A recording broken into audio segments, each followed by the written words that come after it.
Una cordial salutació a tots els feligresos de la parròquia de Sant Pere Octavià que us heu apuntat a la iniciativa de Famílies Amoris Laetitia del monestir. Durant molts anys he tingut la sort d'acompanyar grups de matrimonis en les diferents parròquies en les que he estat i ha estat sempre una gran experiència. Els primers anys de capellà vaig ser conciliari de 4 equips de la Mare de Déu. Encara mantenim contacte amb algunes d'aquelles famílies. Va ser una experiència molt positiva d'enriquiment mutu entre el camí sacerdotal i el camí matrimonial, entre dos vocacions diferents, entre dos carismes que es complementen en l'edificació del cos de Crist, que és l'Església. És molt important el fet de compartir la fe, les alegries i també les dificultats i els reptes que vivim en la família amb altres famílies cristianes. Ho necessitem i, a més, viure l'amistat entre famílies sempre és un gran ajut. El principal objectiu d'aquestes trobades és fer créixer l'amor a la nostra família. I això, òbviament, és una cosa que tots volem i que hem de propiciar. Jo he tingut la sort de néixer en una família on m'he sentit molt estimat i aquest és un dels grans dons de la meva vida. Em vaig sentir molt estimat pels pares i aquesta experiència d'estimació del pare i de la mare a un infant petit és fonamental perquè pugui créixer amb seguretat, amb estabilitat, amb fermesa. També amb els germans ens estimem molt. La noblesa del pare, el seu esperit de treball, el seu lliurament per la família, la fermesa de la mare, que era una dona de fe, que es va deixar la vida per tots, que sempre afrontava els reptes i les dificultats amb una fe profunda, amb sentit sobrenatural, que ens va ensenyar a pregar. Jo recordo que després de sopar resàvem el rosari i quasi bé, abans de saber llegir i escriure, sabia els misteris i les lletanies, perquè a un nen petit li queda tot gravat.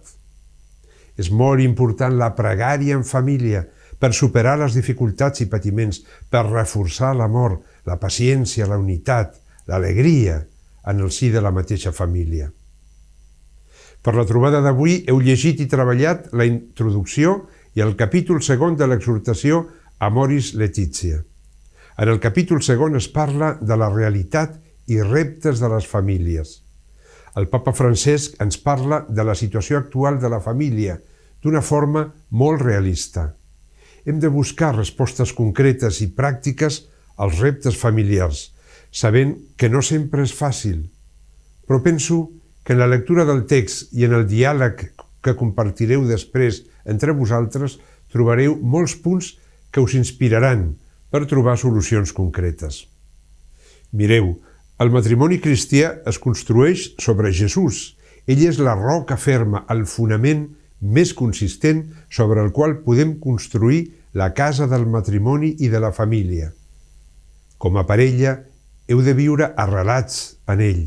Sou una unitat i com si fóssiu una sola sarment, esteu empeltats com a matrimoni en Jesús. I la vida que Jesús us comunica renova el matrimoni. Ell també us diu: aquell matrimoni que està en mi i jo en ells dona molt de fruit. Crec que és molt important saber que Jesús és el que està més interessat en que el vostre amor creixi, que la vostra unió sigui cada dia més forta, que la tendresa i la misericòrdia siguin cada cop més expressives en la vostra vida matrimonial. El papa ens convida a fer un itinerari de 10 mesos per mostrar al món la bellesa de la família. Ens fa una crida a cuidar de la nostra família com un gran regal de Déu per les nostres vides. Us felicito per aquesta iniciativa i m'agradaria molt poder fer una trobada amb tots vosaltres i poder-vos saludar personalment i escoltar les vostres experiències. Ja sabeu que el Sant Pare Francesc m'ha nomenat arquebisbe de Sevilla. Espero allà la vostra visita. Aviam si us animeu. També ens podrem veure a la 10ª Trobada Mundial de les Famílies que el Papa ha convocat a Roma pel juny de 2022. Tant quan era capellà com ara que soc bisbe, La família ha estat sempre una de les meves prioritats pastorals. Així que teniu tot el meu suport i pregària per a aquesta iniciativa. Avui és el dia de la Mare de Déu de Montserrat i voldria encomanar a Moreneta totes les vostres famílies. Bona feina, ara en els grups i fins ben aviat. Que el Senyor us beneixi.